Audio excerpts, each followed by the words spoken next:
Mesdames, Messieurs, bonjour. Bienvenue au Flash des 10 sur la RTB. Les travaux de la 7e conférence du traité d'amitié et de coopération entre le Burkina Faso et la Côte d'Ivoire ont débuté hier matin à Yamoussoukro. Les experts des deux pays se sont réunis pour passer en revue tous les documents qui seront soumis à la conférence des chefs d'État. Pendant 2 jours, ils vont évaluer l'état de mise en œuvre des décisions et recommandations issues de la dernière conférence à Ouagadougou. Les dossiers concernent plusieurs domaines de coopération comme les infrastructures, l'énergie et les mines, la défense et la sécurité et la libre circulation des personnes et des biens.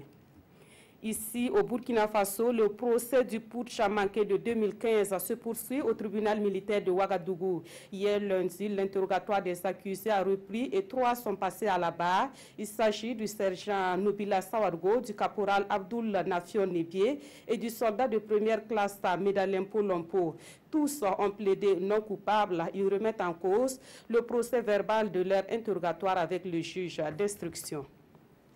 Et puis, il s'est ouvert hier dans la ville de Kaya, dans la région du Centre-Nord, le Forum national des organisations de la société civile du Burkina Faso. Ce forum est organisé par le Conseil économique et social. Son objectif est de permettre aux organisations de la société civile de jouer leur partition dans la consolidation de la paix et le développement du Burkina Faso. Les travaux vont durer 4 jours et vont s'achever le 26 juillet prochain.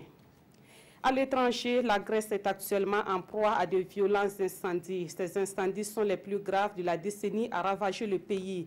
Le bilan humain est très lourd avec au moins 50 morts et 150 blessés selon les secours. Les victimes ont été piégées par les flammes qui ont rapidement dévasté le village de Mati à une vingtaine de kilomètres à l'est d'Athènes.